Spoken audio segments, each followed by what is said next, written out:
Shabbat shalom, everybody. Shabbat shalom. Shabbat shalom, everybody. Shabbat shalom. We thank the Most High, Aliyahu, for allowing us to come together and, convene and get together and just study, eat, physically and spiritually on this Shabbat. We just thank the Most High for He's carried us and brought us all throughout the week, protected us from all hurt, harm, and danger seen and unseen. And so we're not going to prolong the time. We're going to go ahead and get into our lesson. But before we open up, we're going to open up with prayer. I should have told you, bring this one. We're going to open up with prayer. Moreh, Aliyahu is going to lead us in prayer. And he's going to do the Hebrew prayer. And Aki Zabud is going to do it in English afterward for you Greeks. What prayer we're doing? Father's prayer. Father prayer. Oh, okay. Our Father. Yeah, I know that one. Last week he came speaking some stuff. And we're going to turn the face towards the east, and that will be facing this direction. Military. Gonna start the prayer, just repeat after me. I'll say it in pieces. Abinu Shabbat Shamayim. Abinu Shabbat Shamayim. Yikwadash Shemka. Yikadash Shemka. Udi Barak Malkuka. Udi Barak Makuka. Resumka. Resumka. Yaya Yihiye. Yaya Yihiye. Ishui. Ishui. Bashamayim. Bashamayim. Ubaretz. Ubaretz. Utat Ein. Utat Ein. Lakmenu Tal Madit. Lakmenu Talmudit. Umakula Nukata. Umakula Nukata. Ainu. Ainu. Kashura. Kashura. Naknu. Naknu. Mukalaim. Mukalaim. Ud El Tabi. Uga Tabi. Anulahide. Alulahide. Nasayun. Nasayun. Ushamranu. Ushamranu. Makara. Makara. In the name of Yashra'al. Hallelujah. Our Father, who art in heaven, in Shamarim,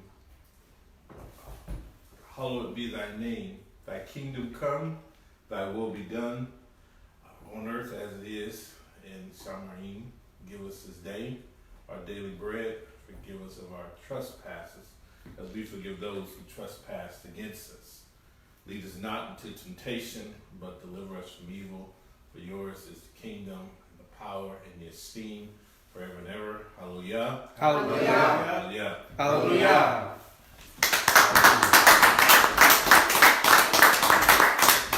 Hallelujah. We're going to go ahead and get into our lesson.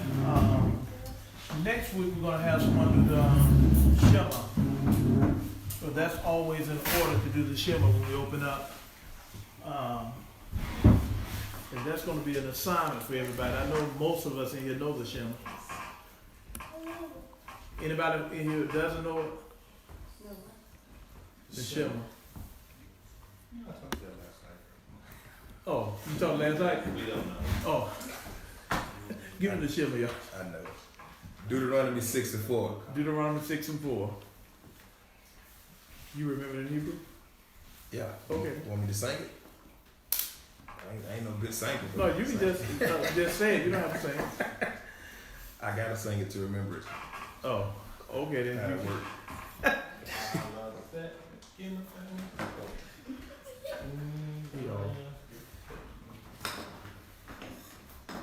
Go ahead, Devarim, Deuteronomy 6:4. Hear, O Yashra'al, the Most High our power is one.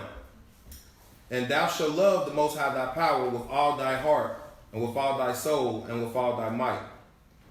And these words which I command thee this day shall be in thine heart, and thou shalt teach them diligently unto thy children, and shalt talk of them when thou sittest in the house, and when thou walkest by the way, and when thou liest down, and when thou risest up. That was Deuteronomy 6:4-7. Okay, then. We are going to go into our lesson today. We will go back to Isaiah or Yashra'al. We're going to be in the 65th chapter.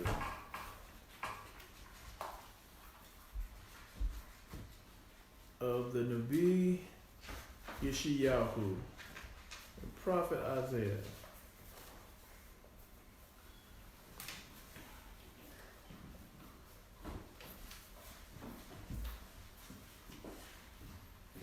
Chapter. 65th.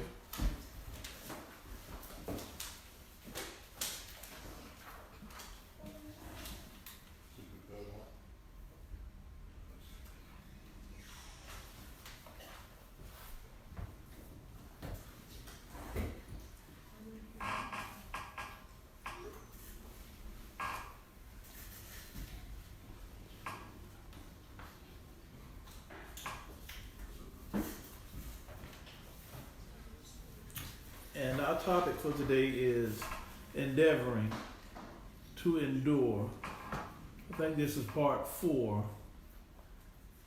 And the reason for this lesson is just encouragement and to speak of the nation of Yashra'al and their whereabouts and their surrounding and what's going on and what's to take place.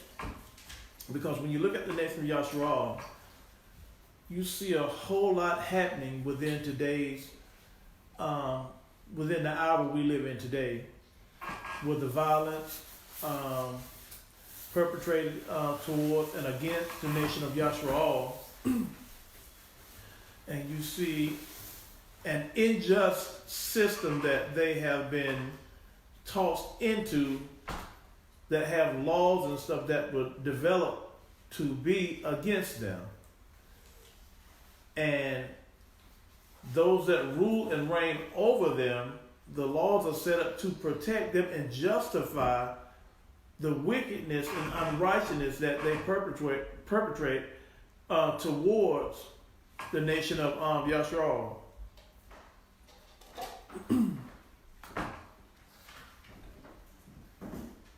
Or should I be using perpetuate? Perpetuate, thank you. Thank you, Rock. Thank you. Okay, so we're going to start in verse 1. King Aliyahu is going to read for us. I am sought of them that ask not for me. I am found of them that sought me not. I said, behold, me, unto a nation that was not called by my name. I have spread out my hands all the day unto a rebellious people, which walketh in a way that was not good after their own thoughts. A people that provoke me to anger continually to my face, that sacrificeth in gardens and burneth incense upon altars of brick, which remain among the graves and lodge in the monuments, which eat swine's flesh and broth of abominable things in their vessels. Stop right there. Now, we have the Most High speaking through his prophet. And he said, I have spread out my hands all day unto a what? Rebellious. A rebellious people, which walketh in the way that was what? Not good, but after their own what? Their own thoughts. Now, which people would this be he's speaking of? Yashra'al, or Israel. Now, when we're talking about enduring, it's very important. It's imperative to know why the nation of Yashra'al is in the condition it is in this present day. Is it because of the white man? Is it because of the Asian man? So when we begin to point finger, who do we have to blame or look at first? Yashra'al. Because the Most High said, I have spread out my hands all the day unto what? A rebellious people. Now this is him taking action. He said, I have spread out my hands all day to a rebellious people. So when we look at that, we're looking at something or someone taking accountability or taking action for something. Now, when we look at a relationship, it's the responsibility and duty of each to do what? Head of household. To be the head of the household and take care of those that are under him. The Most High is doing what he promised to do. But what did he tell you about the Ish or this people who he's doing these things for? He said, first of all, they were rebellious. Stiff-necked. Stiff-necked. He said they walked in a way that's not good, and they walk after their what? Their own thoughts. So if you're walking of your own thoughts, what has taken place within the household? If the bride is walking of her own thoughts, what has taken place in the household? Rebellion or void, like we learned last week. Out of order. Okay then, the order has been broken. Because the thought of the household or the thought of every household should be what? The kingdom of the Most High. The thought. Torah. Torah. Yeah. In a nutshell, the thought of every household should be Torah. Why is that? The command of the Father. It was commanded of the Father. Think about it this way. You notice one thing about the Torah. It governed the nation of Yashra'al as a body of legislation. It was their constitution. So everything that was written in Torah, guess what? Does it not govern your very being no matter where you are? Whether you're at home, at school, at your neighbor's house? Do you not know there's nothing we can do or any thought that we have that's not been covered by Torah? That's not an action you can make that's not covered by Torah. That if you offend your brethren, there are statutes and judgments according to the offense that pertain to the offense that you commit. So if the Ish or the wife or the bride, if she's walking after her own mind, guess what you don't have in the household? A card, a unity. And so if there's no accord or no unity within the father's house, guess what? Y'all remember that old blues song? You got to go. That's what the father is singing. You got to go. It's just simple as that. But this is what happened to a people. But we're going to see the mindset change a little further down. Go ahead. 65 and verse 5. And let's go back over verse 3 and 4, yes. 65 and verse 3. Yashra'al or Isaiah. A people that provoketh me to anger continually to my face, that sacrificeth in gardens and burneth incense upon altars of brick. Now, that's a lot in that one verse. Read that again. A people that provoketh me to anger continually to my face, that sacrificeth in gardens and burneth incense upon altars of brick. Okay then. Who were these sacrifices to, and who were these incense being burned to? Other Elohims or other deities or mighty ones. So that's just like a man having a woman in his house, and that woman, did he say she for what? Read that one more time. A people that provoketh me to anger continually to my face. Not to my face in the back room or out of my presence. To my face. To my face. That's equivalent to a man doing everything in his power to please his bride because he wants to be pleasing in her sight. And she stands before him, stands right in his face, telling him he's not good enough for her. That she has a man across the street that can please her more. A man down the street that can do more to her and do more for her. Do y'all see the seriousness of this? But this is the way it has to be broken down to get us to see the severity of what happened with the nation of Yashra'al and the actions that the nation of Yashra'al took in their stance before Yahuwah. Out of all he's done for her, y'all remember Ezekiel the 16th chapter? How he found her, he upgraded her and made her the envy of all the nations that wanted her. After he invested into her and beautified her. This is what she did. Out of all that, she's going to tell her man, you're not good enough for me. Johnny down the street, he does much more for me.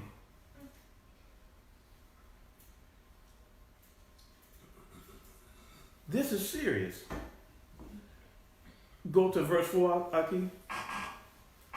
Which remain among the graves and lodge in the monuments, which eat swine's flesh and broth of abominable things is in their vessels. Which eat swine's flesh. Does anybody know what swine's flesh is? Pork chops, pork steak, pork skins, pig feet, pig ear sandwiches, chitlins, pigtails, bacon, fatback, tripe. No, tripe. The line of the pig stomach. Tripe. But see, you see what? And these are the things that we turn to. This stuff was forbidden for the nation of Yashra'al or Israel to even take part to have anything to do with this. And the one thing you cannot get our people, let me tell you something. You cannot get our people to stop eating pork. The pork god has become their deity, or their Elohim. You know what? Most commandments people don't have a problem with. If you tell them they can't eat pork, you about to have to fight them. I told my mom one Thanksgiving I was going to come down there and kick that ham off the table. I kid you not. She had one hand on my belt loop and one hand on my collar. And I was up on my tiptoes. She would escort me out the house. All over her ham. But this is the mindset of our people. This is what we've become. Go ahead, Aki. And y'all remember last week, and the scripture goes so well, was talking about the woman, which was Israel, and he talked about the rash lips that she had, and this is how she speaks. Apparently, we can see that this is a problem throughout the scriptures with the nation of Yashra'al. And when I say women, I'm not talking about just the female gender. I'm talking about us as a nation as a whole. This is us. Not the female gender. I'm talking about the nation of Yashra'al as a whole. The body. The bride. Go ahead, Arthur. Verse 5. Can I point out something? Yeah, that's what you're here. Okay. Verse 4. It says, which remain among the graves and lodge in the monuments. Yeah. That's just something crazy that I don't think that people had a heart to do today. Verse 5. Which say, stand by thyself, come not near to me, for I am holier than thou. These are a smoke in my nose, a fire that burneth all the day. Behold, it is written before me, I will not keep silence, but will recompense into their bosom your iniquities and the iniquities of your fathers together, saith Elohim. Stop right there. He said, behold, it is written before me, I will not what? Keep silence, but I will recompense, and even recompense into their bosoms your iniquities and the iniquities of your fathers. So when you look at the transatlantic slave trade, when you look at all that has happened to us as a nation of people, and you see the atrocities, the horror that we went through, that period of darkness, even coming out of the transatlantic slave trade. That's him what? Getting recompense. Visiting what? Our iniquities and the iniquities of our fathers. Because you remember, it was our fathers that put Hamashiach up on that stake and said, crucify him. And they said, let it be on what? Us and our children and our children's children. That's why when he told us to pray, how did he command us that we pray? For our sins and what?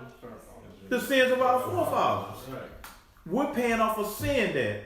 We can't point anything at white people, Asian people, Pacific Islanders, or I guess the Asians, any other race of people other than ourselves.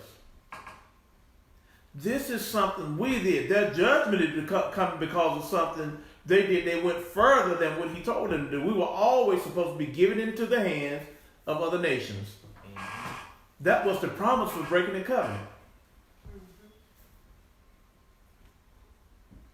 But he also told the nations they went far and beyond what they were supposed to do. Because didn't he say they didn't consider the latter? That Israel will always be redeemed and they will return home.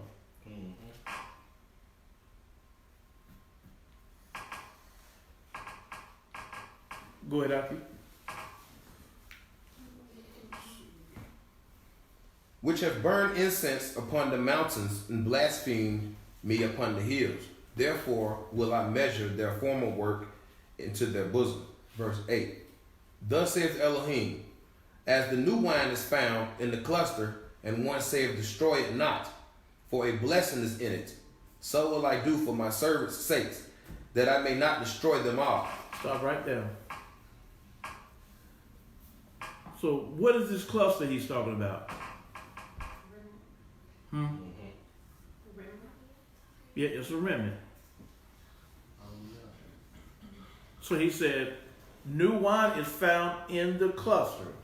He said, and one said, destroy it not, for a blessing or barakim is in it. So will I do for my servant's sake. Who is his servant? Yashra'al. Israel, or Yashra'al. That I may not what? Destroy them all. So if he's not going to destroy them all, what's that telling you? That some are going to be destroyed and there will only be a remnant left. How do we know some are going to be destroyed? He said so. You can turn on your, exactly, he said so. I mean, don't get it. Well, but when you see what's going on with our people, all the wickedness that they participate in, the influence of not all of the hip hop and rap music, but a vast majority of it that influences our people. When you see, just even with the celebrities from Hollywood, how all this fame, all this glamour and all of that is put out before you, in front of you, to get you to take your eyes off of what it should be on. Get you to lose focus so you can focus on that. And what happens when you focus on that? You lose sight on the Most High, His word, and what He's saying to you. It leads our people right into having a reprobated mind. Exactly. Yep. That's exactly what it does. Because remember, all of this stuff and its influence is aimed and directed at one particular group of people. Right. You. And it's for a reason.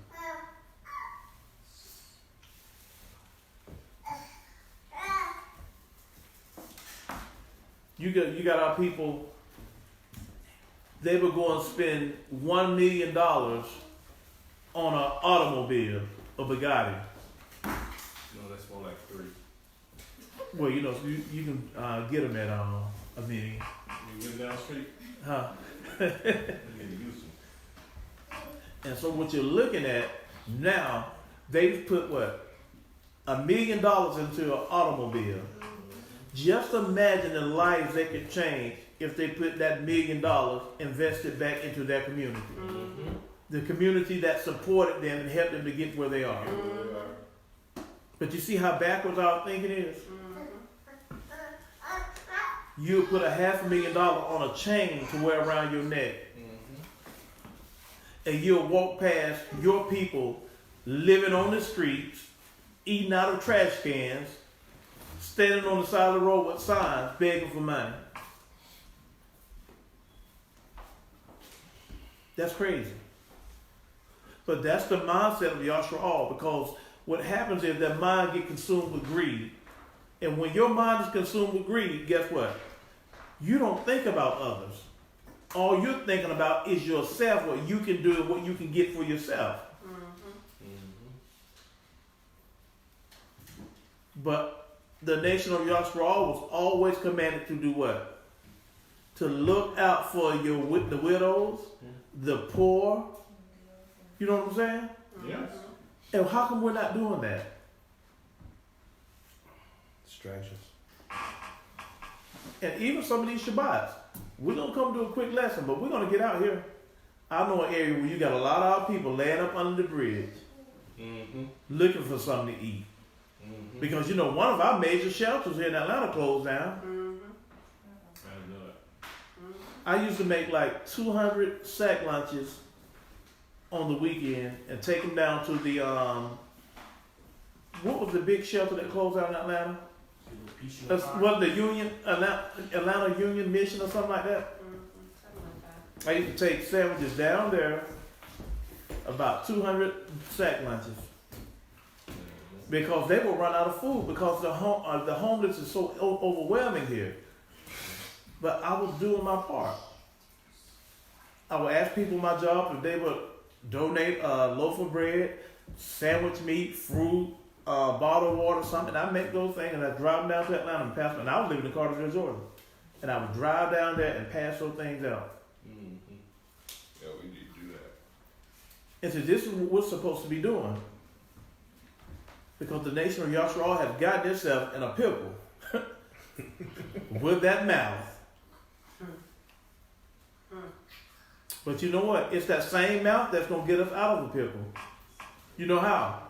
Instead of us bumping our gums, being smart and standing up with these rash words in their face, we're going to learn to repent. We're going to learn to tell our husband, which is the Most High, I'm sorry. I erred in my ways. I've sinned against you. Please forgive me. That's what we're going to have to learn to do. Our people are caught up in everything, not knowing where we are at and that judgment is upon us. And the nations, you got our people trying to do everything. Everybody trying to go their own way, do their own thing.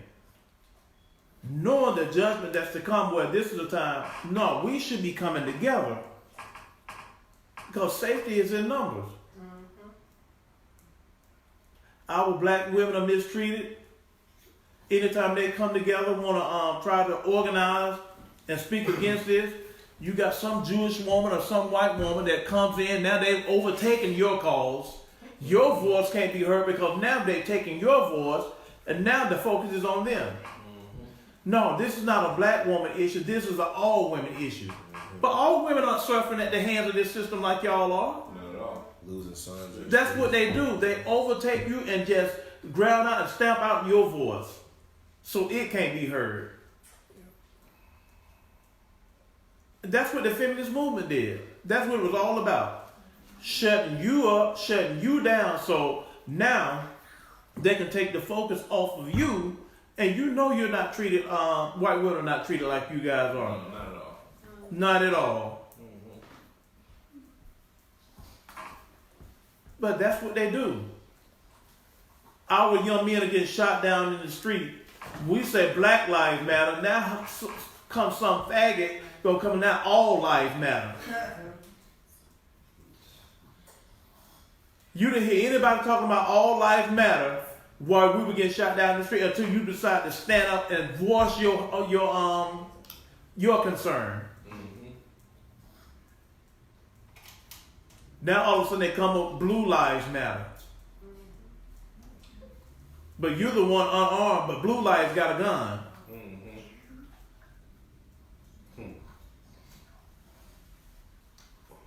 It's no different than this whole war on drugs and making them these drug companies pay these millions of dollars. You mean billions of billions dollars. of dollars for opioid overdoses. For opioid overdoses. Overdoses when this has been going on for Years. years in the black Let me tell community. you something. They flooded the black community with crack.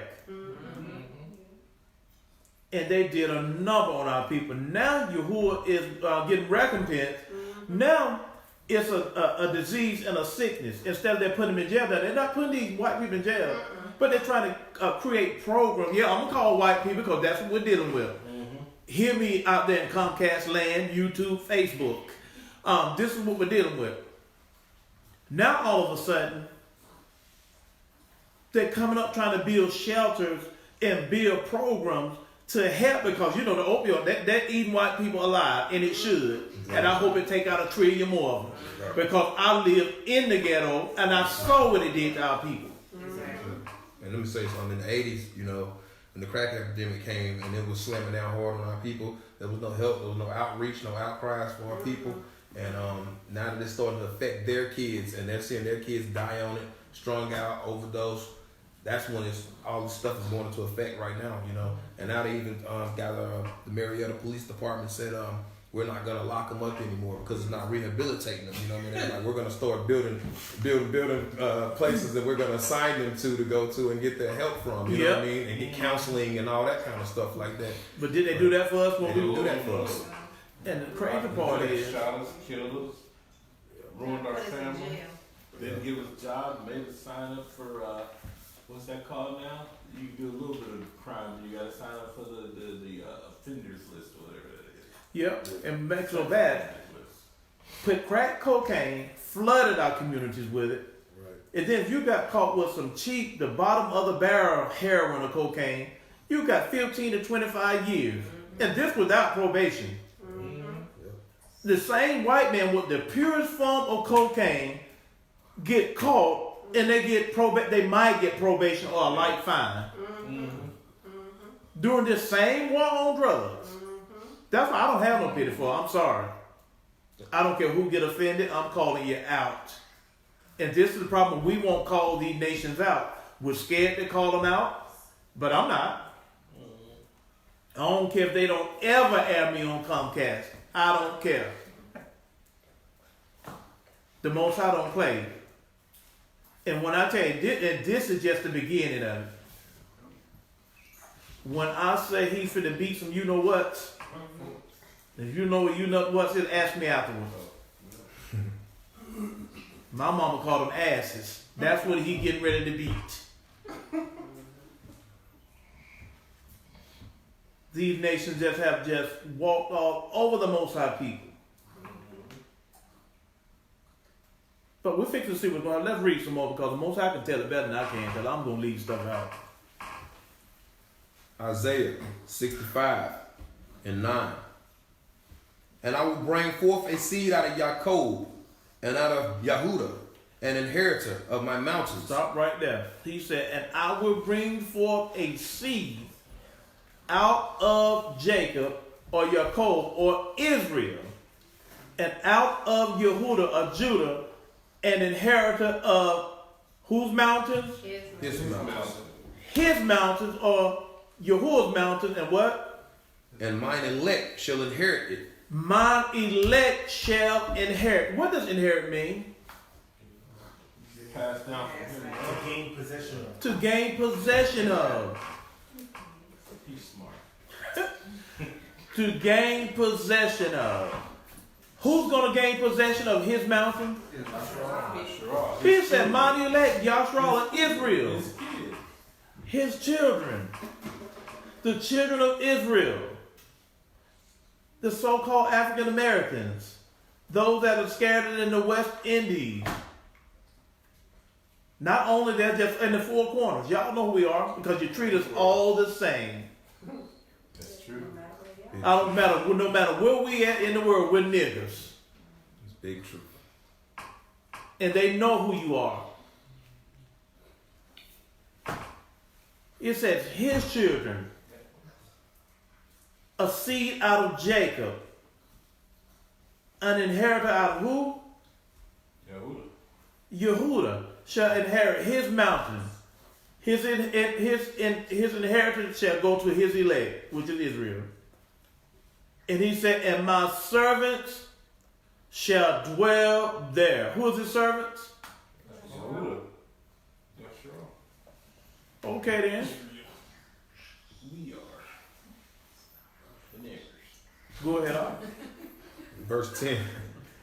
And Sharon shall be a fold of flocks. And Sharon shall be a what? A fold of flocks.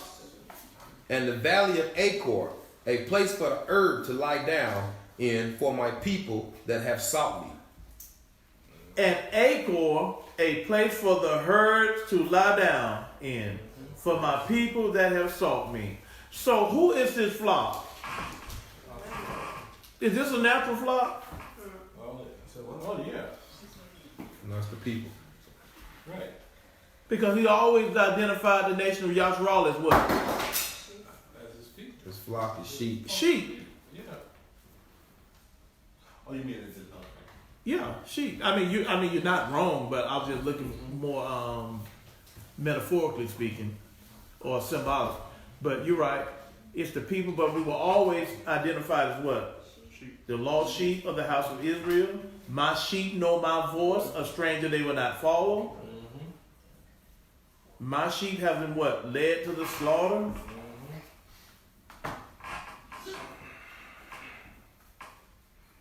Okay, go ahead, Aki. Verse 11. But ye are they that forsake Yahuwah, that forget my Kodesh mountain, that prepare a table for that troop, and that furnish the drink offering unto that number. Therefore, Okay, so but ye are they that forsake Yahuwah, that forget the set apart mountain, that prepare a table for that troop. What's going on here? And furnish the drink offering to that number. Serving false deities. Serving false deities. And being more specific, what deity? God. Say that again. God. God. And that deity God. What? Anybody know who God is? Babylonian fortune, god of fortune. A Babylonian deity, a god of fortune. That's why on the money, on the back of your money, what does it say? In God we trust. and on the back of your tag. Yeah, on the back of your car tag. Why does it say that? You know these nations that conquered us, they serve these deities. But Yashra'al also did the same thing. So you prepared a table for who? For God. And you furnished drink offerings to him. And if you go look up that word number, it's going to mention idol. This is what the nation of Yashra'al has done. This is what has got us into the predicament, into the situation that we are in today. This is what we face, some of the troubles that we face today. It's because of these things. And our loved ones and our family, you can tell them how evil these things are, why you shouldn't celebrate Thanksgiving, why you should celebrate Christmas, why you should participate in New Year services and all. Thanksgiving. How you celebrate New Year when New Year should be a birth year, when everything is coming to life? But your New Year is in the dead season when everything has died. You got to know something is wrong with that.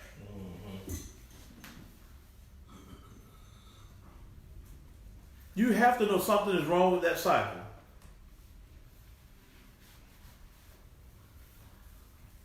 Go ahead, Art. 65:12. Therefore, I will number you to the sword, and ye shall all bow down to the slaughter. Because when I called, ye did not answer. When I spoke, you did not hear, but did evil before mine eyes. and did choose that wherein I delighted not. Therefore thus saith Elohim, behold, my servants shall eat, but ye shall be hungry. Behold, my servants shall drink, but ye shall be thirsty. Behold, my servants shall rejoice, but ye shall be ashamed. Behold, my servants shall sing for joy of heart, but ye shall cry for sorrow of heart, and shall howl for vexation of spirit. And ye shall leave your name for a curse unto my chosen.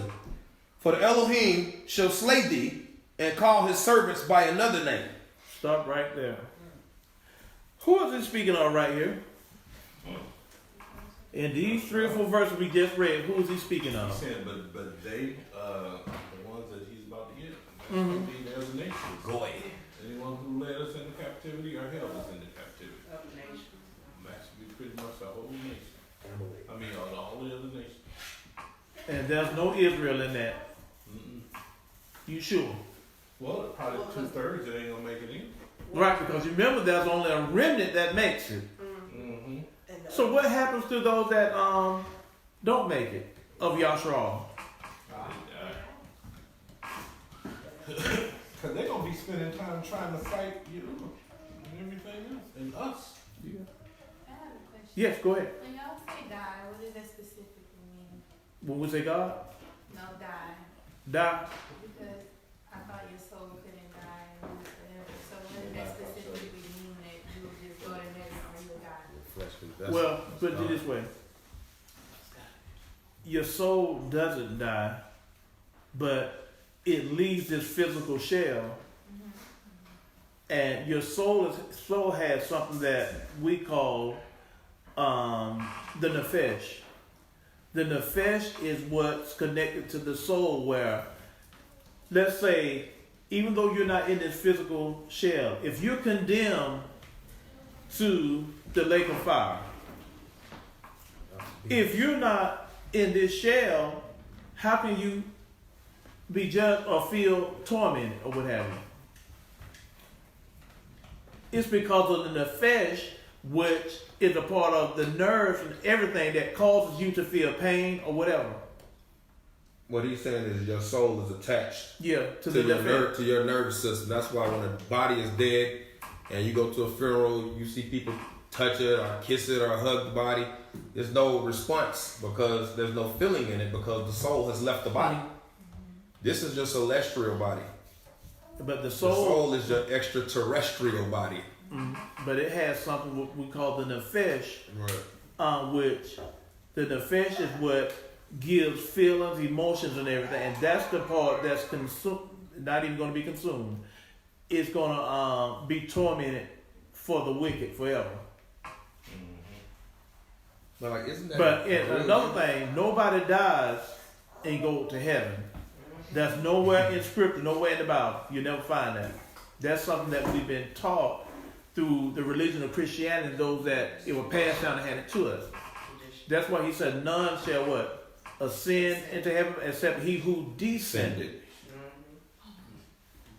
The new Jerusalem and the new heaven and earth is going to be here on this earth. It's going to be new because the old is going to be destroyed. Hallelujah. And the new is going to be, the earth will be purified. It's kind of like when he destroyed the world by a flood the first time. What you saw was a man given a commandment to build an ark. And this ark was an ark of safety. But what you have to realize, where was the ark built? Where was it? Mm-hmm. In the midst of it all. No, that was On dry land land. It on dry land. Yeah. After the ark was built, and Noah and his family entered in, what happened? In The gate closed and the waters. The door closed and the waters began to what? Begin to rise. What happened when the waters began to rise? The boat float. Did not the boat, where was the boat? the ark. I said, but where was it? And the water. It was on the ground, but as the waters began to rise, the boat was what? So elevated. It started to rise. It was elevated. But where was all of mankind who were not in the boat? Drown. Right. Were they not left on the ground? Yes. And they were destroyed, right? Yes. Everything that was not righteous remained, and they were wiped away with the flood.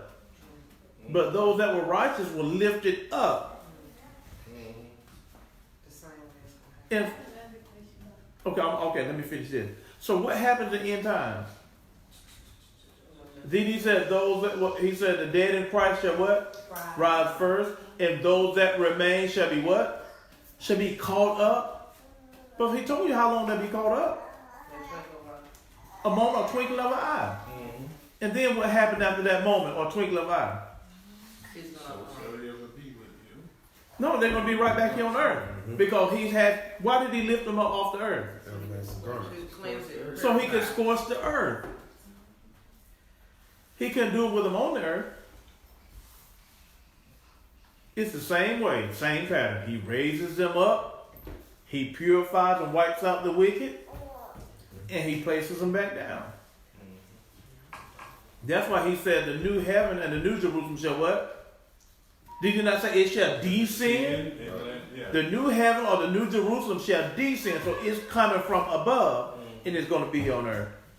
You got to clean this place up first. Exactly. Come down here. It has to be purified and cleansed first. That's why he has to take you off of it first. Go ahead, Akoti. I just wanted to know, well, if no one goes into heaven, the people who did live a holy life, where are they held when they, like, if they're dead now? If There's- there's no heaven. Their soul rest. Their sleep. That's why he said to be absent from the body is to be present with him. So what does it mean to be present with him?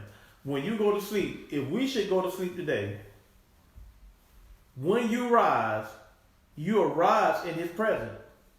You don't have any conscience of anything from that moment from when you rise to the back to the very moment you expire. Can you expand upon that? Say it again. If you or we should go to sleep today or die, let's say if Yahuwah returns in 2075. When he returns and you're standing in his presence from November the 2nd, 2019, up until that time, how much do you remember from in that time period? None. You be dead. You're dead. You don't have any conscience of what has taken place. So when you rise where? In his presence. His presence, right.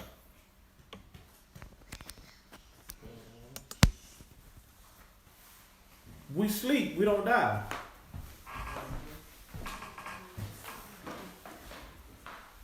Does that make sense? Okay. But You know- the soul still leaves the body.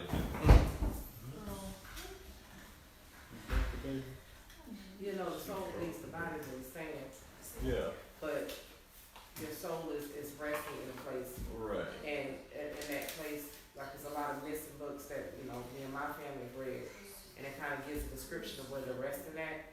Okay. And, you know, I'll tell you after. Okay. After this, sir. Go ahead, Aki.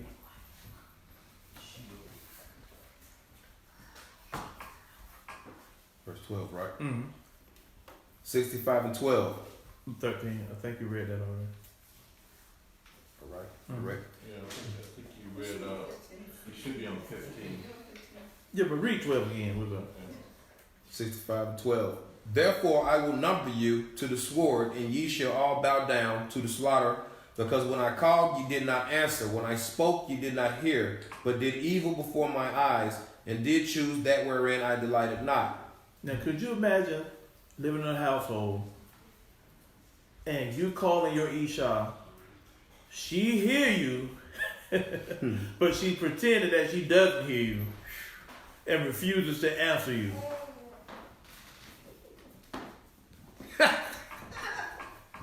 What?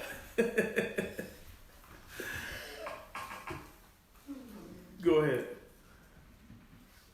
He said, because I called you, you answered not. When I spake, you did not hear. think you called some of these Yashra'als out just now when you said He said, but did evil before my eyes and did choose that way, and I delighted not.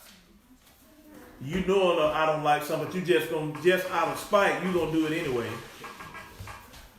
Does this not describe Israel?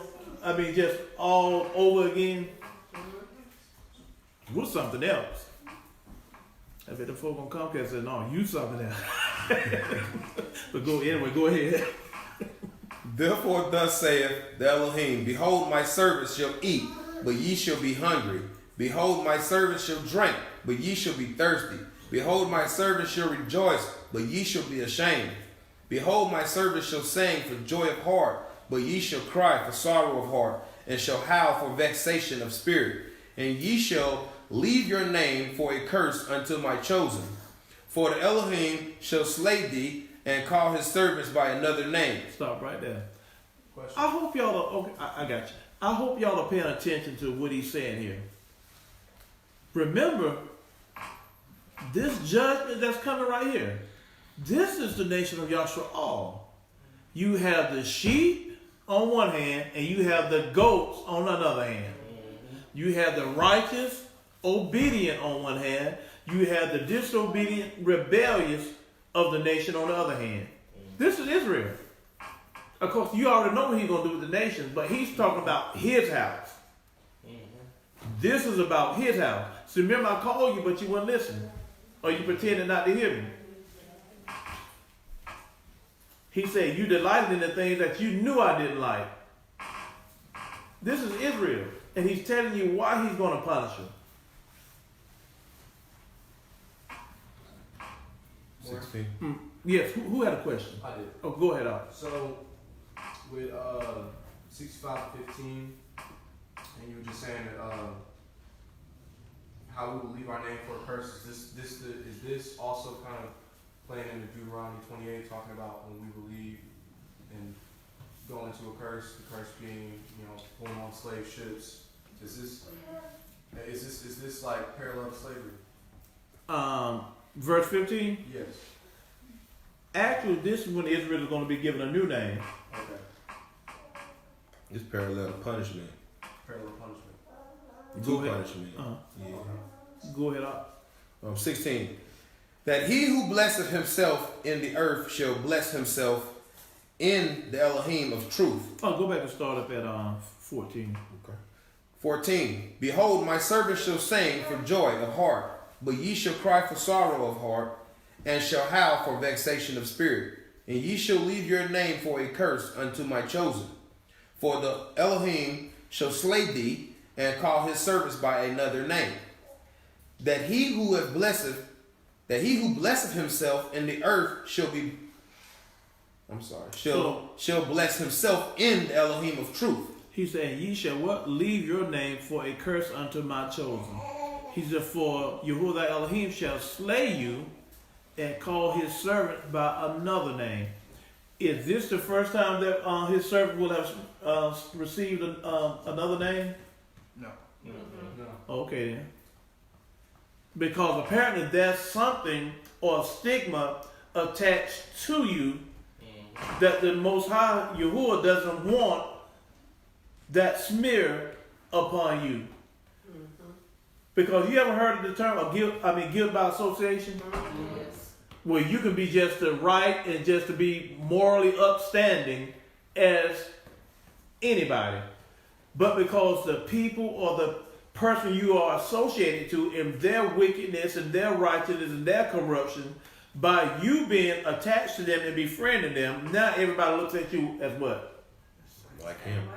The same way. Go ahead. Is that like when they say birds of a feather flock together? That's exactly what it is. There's a bird of a feather flock together. Or what they say, water seeks its own level. Association brings about a simulation. Yeah. And this is what's happening. Because most time he gonna get rid of that wicked portion of the nation of Yashra'al. And he's not gonna allow the righteous to be associated with that. Because let me tell you something. if my family is wicked and they've been in all kind of corruption, all kind of just straight sin, just criminals to the 25th power. I don't care if 99% of them get wiped out or killed. That 1% that's remaining, what's the reputation and image going to be of that one person? Whole family is messed up. All they're going to know is the stigma and the reputation of the whole family. No matter how good that 1% may say they are. They're going to be smeared by the actions of those that were attached to them or they were associated with them. Go ahead, Aki. Verse 16.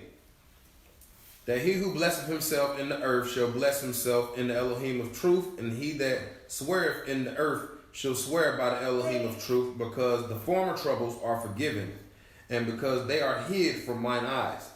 For behold, I create new heavens and a new earth, and the former shall not be remembered, nor come to mind. Stop right there. He said, for behold, what?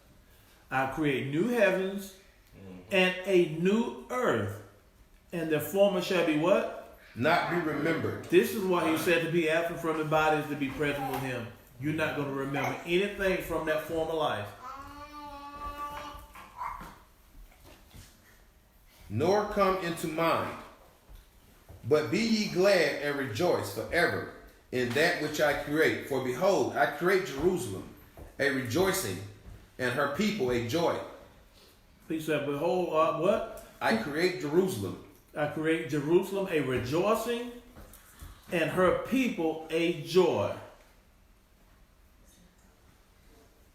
Why is there going to be a rejoicing in Jerusalem? Why will the people be a joy? Yeah. So what now? You made it. Made it back to our land. Made it back to your land. Okay, what did you say? You made it. Okay, you made it. What does it mean to make it, or you made it back to your land? You out of captivity. You survived the tribulation, or you out of captivity? Been redeemed. So what is Sukkot all about? Cold. Oh, you're waiting in your text to Mhm. see if you've been forgiven. Mm-hmm. And if you've been forgiven, what take place?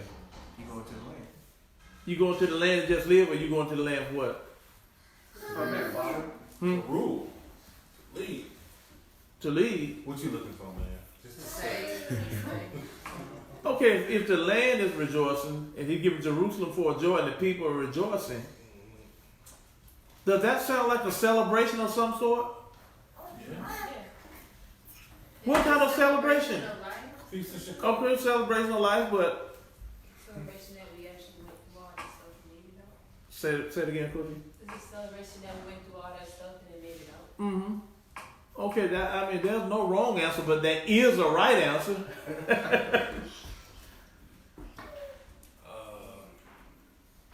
What is the whole book about, y'all? A marriage? A marriage. I said a marriage.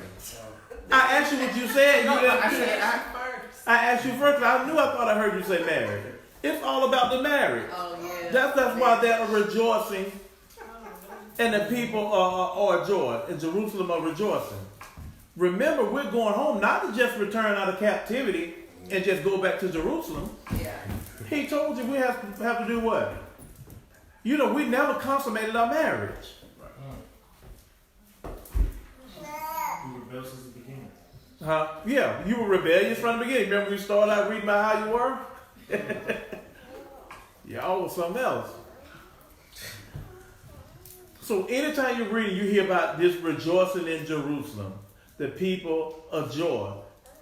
There has to be a reason behind it. You know you're in and out of captivity, right? You know you read about the judgment. He said, I have created what? A new heaven and a new earth.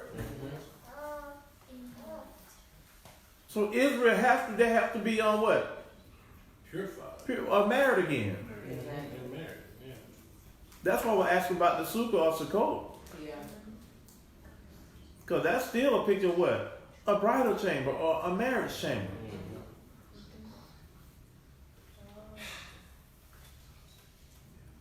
That's why you're tabernacling.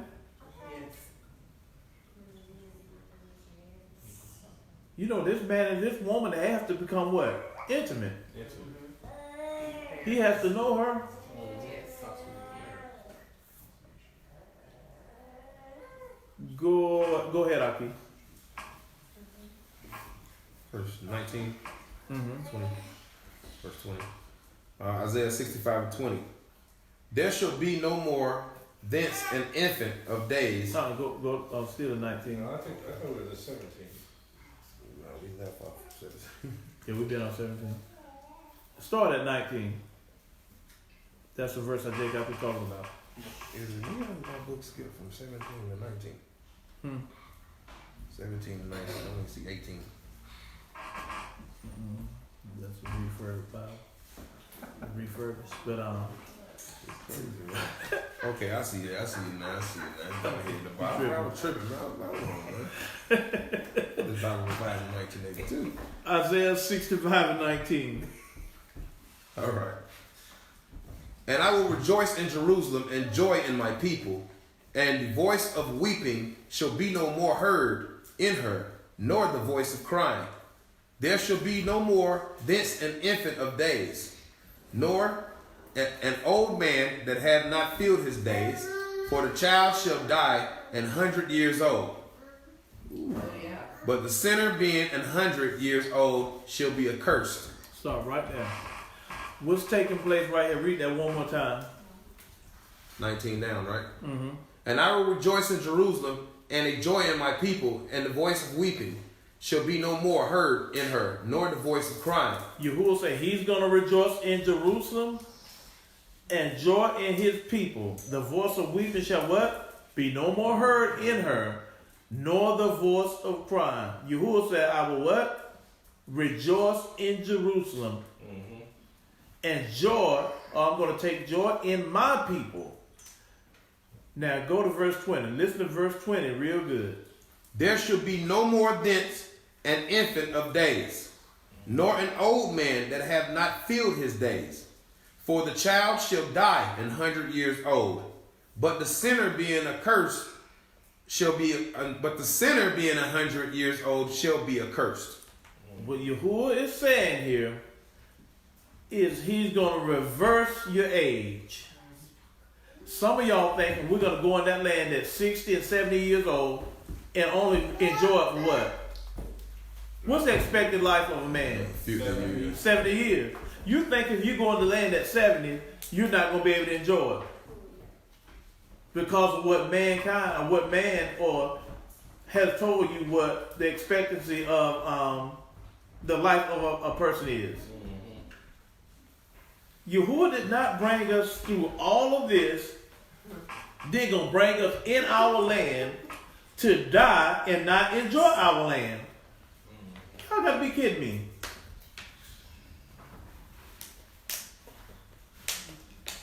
He said what?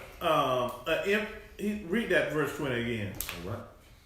And there shall be no more thence an infant of days, nor an old man that have not filled his days. For the child shall die 100 years old. He said if you're 100 years old, now you know if you're 100 years old now, you consider what? An old person. You consider old. He's telling you to be 100 years old, you're a child. Is that like when my mom was telling me a day on earth is like 1,000 years ahead? Exactly. But you notice he's doing all this on what? On earth? So God's time really isn't your time. Oh no, Yahuwah's time is totally different from ours. He don't operate in time. He doesn't operate. Thank you, Coty. He doesn't operate in time. But what you have here is all of this is taking place on what we call a red or this earth. We were never designed, it was never in his plan that we live off of this earth that he created. That's all through a slave ship mentality and teaching from Europeans who had no business with their hands on the word in the first place. That's where that concept comes from. But go ahead, Aki. Right. I just want to say too that Moreh Aliyahu, we came to this chapter and he taught us I was total amazement because it was like, look, when you return to the land, you're gonna start back living older years like our ancestors did. 800-900 years old like that. You know, that was like nothing back then. You know what I'm saying? I had me excited. You know what I mean? Upon learning that back in the time that I learned it, I was really excited about that. Because you remember when he said we're gonna go back to living as trees? He said to be a what? 100 years old was to be as a baby. Because this is not the only scripture where this is found. No. He said to be 100 years old will be as to be a babe. And y'all know how trees live. Don't they live a long time? Oh, yeah. Verse 21. Because what I don't want our people to get in the mindset of is thinking we've had it hard all of this time. We've struggled. We've been through. Then all of a sudden, when it's time for us to be redeemed, we get in our land only to enjoy it 5-10 years, then we die off. You don't know. It doesn't work like that. He's gonna keep it preserved in the wilderness. Oh yeah. That's why he told you the valley of Achor, he said Sharon should be a place for what? You to lie down. And he said the valley of Achor should be what? What is that?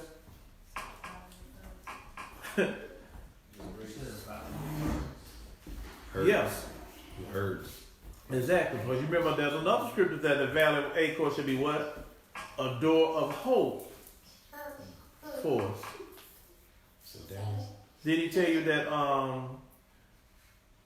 he's made a covenant with the land and he said the dry ground is going to bring forth springs? Come back to life. He's going to come back to life. Right now, nobody can live in Achor. Desert. It's designed for that way. He doesn't want anybody because that land is designated for us. When the real children of Yashra'al come back to that land, it's going to come alive and bring forth and be fruitful again. Because y'all know what happened to us in the Valley of Achor the first time. Y'all remember reading about Achan? Yes, sir. And he stole that gold and buried under the tent. What happened to the nation of Yashra'al because of one man's action? He and his family was put to death, and we lost a lot of people. 12,000 Who's people. like that? How many people was it? 3? It was 3 or 5? 3 or 5, what? 5? 1,000. 5,000? Oh, no. It was more than that. 12,000. It was it 12,000? I think it was 12,000. It was a lot. I can't remember right off, but next time we'll know how to do. And we'll know what to do. Go ahead, Aki. Then you're going to know all. You're going to know every bit of this. Exactly. Verse 21. And they shall build houses and inhabit them, and they shall plant vineyards and eat the fruit of them. They shall not build and another inhabit. They shall not plant and another eat. For as the days of a tree are the days of my people, and mine elect shall long enjoy the work of their hands. Did y'all just hear what the Most High said? I did. Read it again. I knew he could tell it better than I could. And they shall build houses and inhabit them, and they shall plant vineyards and eat the fruit of them. They shall not build and another inhabit. They shall not plant and another eat. For as the days of a tree are the days of my people, and mine elect shall long enjoy the work of their hands. Enjoy the works of their hands. Beautiful about it. Yeah, he beautiful about the moment. But see, that's the history they don't tell our people. Let me tell y'all something. All you black people listen to me by way of Comcast, Channel 25, by way of Facebook, YouTube, Instagram, in the United States of America. All of these Ivy League colleges you see, all of those plantation houses that the slave masters lived in, you build them. The castles you see erect in Europe before Europeans went down and invaded and took over, you build them. Hallelujah. This is the history they don't tell. I tell people all the time, there's a good book out called, what's the name of that book? One is Nature Knows No Color Line, where they have all of the coats of arms of all of the European countries and all. But on every coat of arm is a black family of nobility. They stole those things. Kings and queens wearing their crowns. Yep. I mean, I don't care what European country you name, they started black. I'm talking about the nobility of all of these lands. Black nobility. But this is the history they hide from you. I wish I got that book too. I have it as well. I'll tell you another It's another one, not Nature Knows No Color Line, but Race and Sex by J.A. Rogers. no, that's a good one. That Race and Sex, J.A. Coat Rogers. of arms in that too. Let me tell you something. J.A. Rogers, he puts it down. Yes. You know, Moreh, the thing is, What's the name of that book? Race and Race Sex and Sex. by J.A. Rogers. And that's I'll bring it next Shabbat. I got it. Isn't Nature Knows No Color Line by J.A. Rogers as well? Yeah, that is by J.A. Rogers too. Yeah. It's got Queen Sophia Charlotte, a consort on the front of it. the thing about it, Moreh, is by you bringing that out, it actually puts it into real perspective, because if you think about it, we own all that land.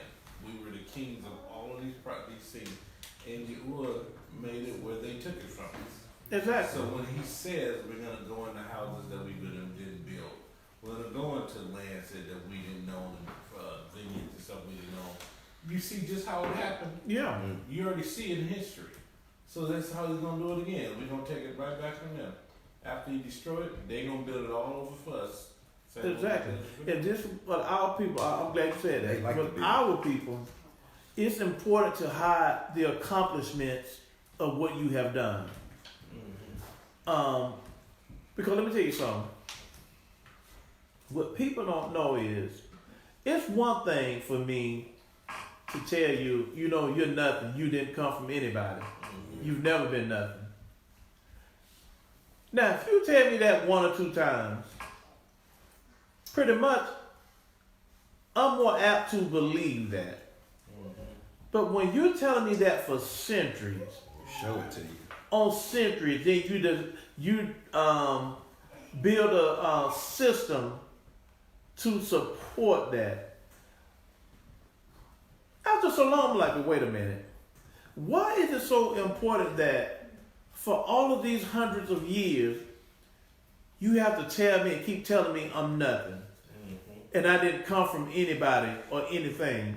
The only reason you would do that is because you have to keep me under that mindset and keep me from finding out something that you know if I ever find out, it's a wrap. Free. And that's why people have problem with Israelites. Let me tell you something. Once we come into the knowledge and find out who we are, I heard somebody do a teaching. I was listening to the other day, and they said we shouldn't walk around with our heads lifted, saying that we're Israelites, and because we're Israelites. Crazy. And I'm like, that's the craziest thing I ever heard. Let me tell you something. You should walk around here in the boldness and the strength of knowing who you are. Why wouldn't I walk around here? I'm proud because I'm Israel. I've been walking with my head down for the last 400 years, thinking I was nothing and nobody. Did not the Most High say, even surely oppression make a wise man what? Mad. Vexed. So yeah, we wake up angry. But as soon as we get over the anger, don't it give you a certain something about yourself? You walk around proud with your head up, no matter how they treat you, because guess what? You know who you are and to whom you belong. You let them do that wickedness. Because you know, because of who you are, where you're going to be and where they're going to be. There's a purpose. I walk with my head so high, I'm pretty sure you will have to just push it down a little bit. I'm proud to be Israel. I remain humble to him and reverence him in his place, knowing that he's above all things and that my everything comes to him. But when it comes to anybody else, any nation, yeah, I'm better than you. I don't care how you feel about that. Because Yahuwah makes me better than you. He did it. He said it. And I'm going to walk in it. Exactly. If anybody got a problem with it, they got a problem with him because he said it.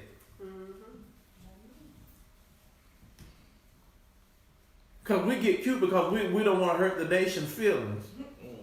But the nations don't have any problem hurting your feelings.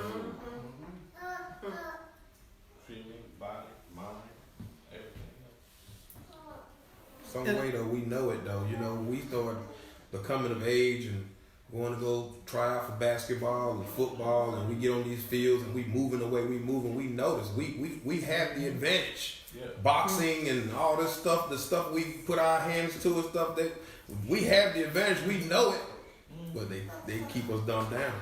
You know what I mean? But we know it. We can feel it. You know, you see it. You know, but And the nation know it.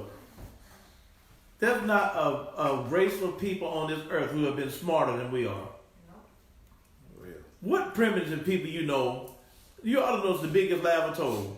What people you know who are a primitive race of people come over being brought from their land into a strange land and do the things that we've done and accomplished?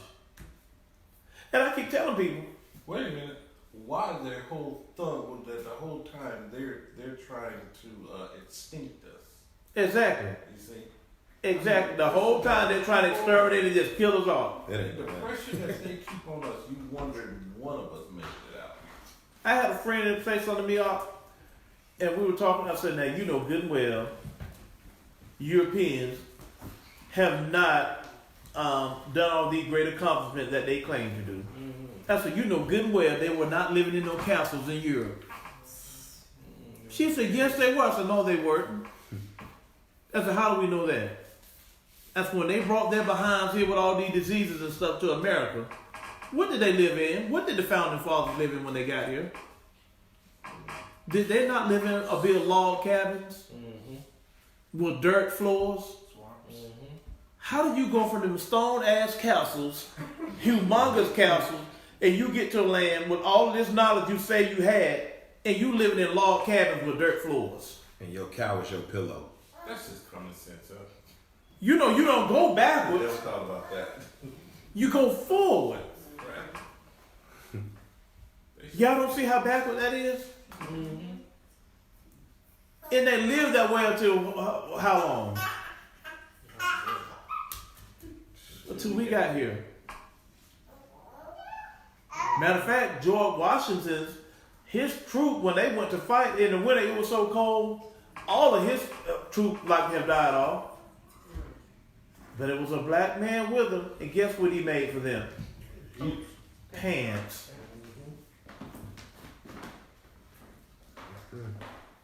To show them how to keep warm. The other nations didn't even know how to bathe. No, they didn't know how to bathe. They were disgusting. I mean, What George Washington did when he needed dentures. Slave. Took his Yeah. mouth. I said, this is the history they don't want to tell you. They want to make you think you're primitive and all this. Everything, any knowledge that they have, they got from us. They're going to act like the slaves didn't know how to read and write. That's the biggest lie ever told. They may not have known this watered down and boogered up English, but they knew how to read and write. As a matter of fact, this English that they're speaking here, the aristocracy, no, they didn't speak that craziness.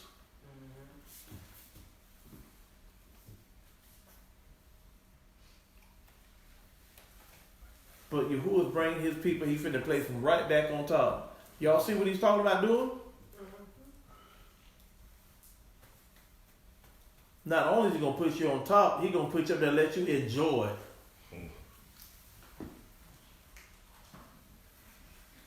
That's how much he loved his people.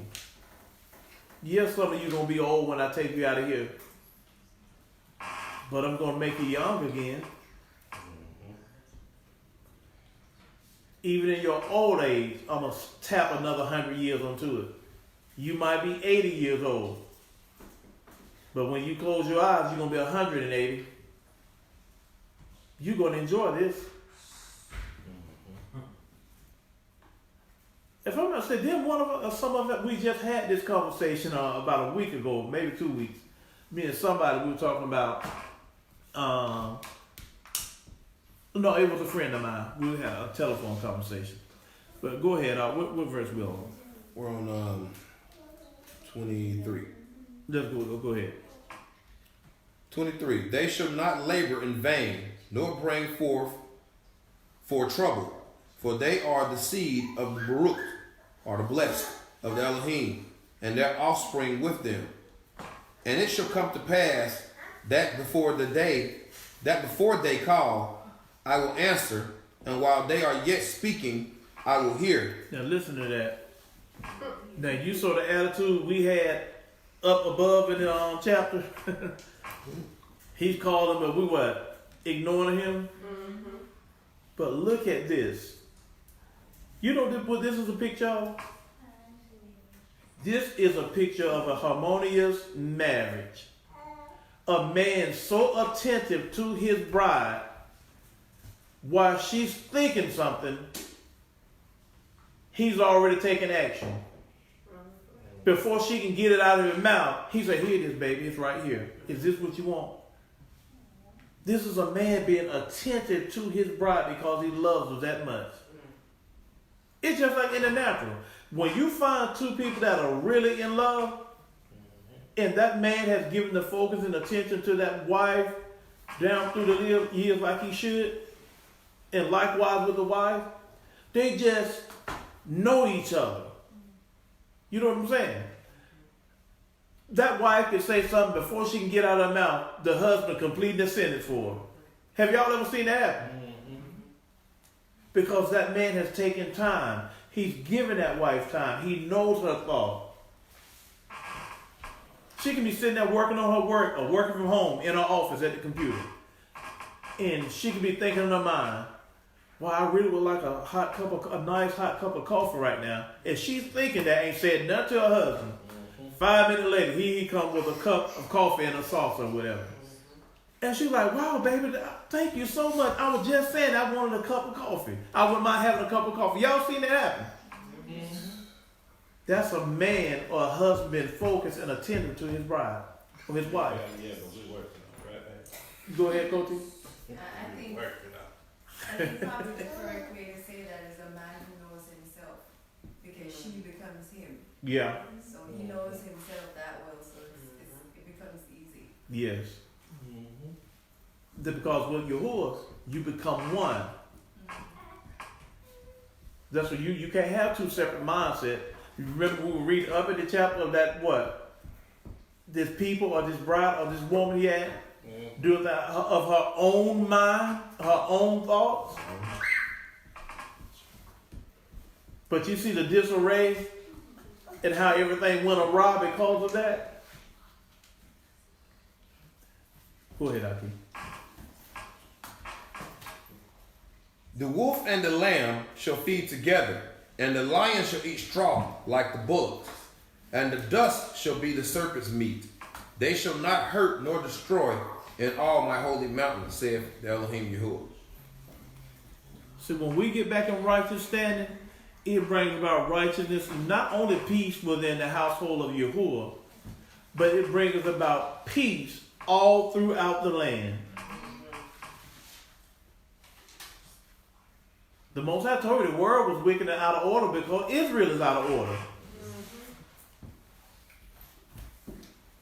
We caused a cosmic shift in everything because of our wickedness when we broke the covenant. What Amos 3:1 say? Get that for me off.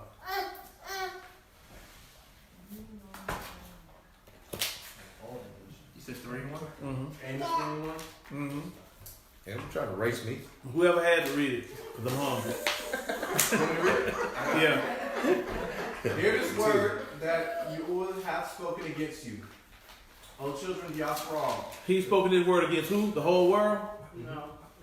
The children of Israel. Go ahead. Against the whole family which I have brought up from the land of Egypt, saying, you only have I known of all the families of the earth. Therefore I will punish you for your iniquities. He said, Israel, you only have I known what? Of all the families of the earth. Therefore I punish you for your iniquities. Hallelujah. Hallelujah. Hallelujah. Hallelujah. Shabbat shalom, everybody.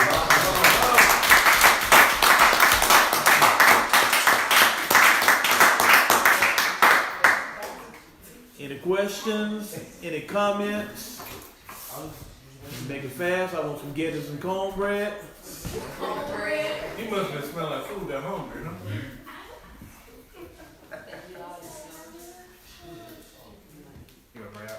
No questions? So at this time, we're going to go ahead and stand.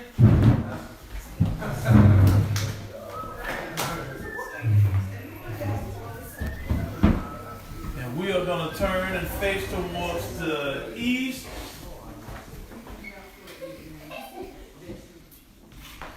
And Aki Yaakov is going to pray us out and bless the food and pray for food.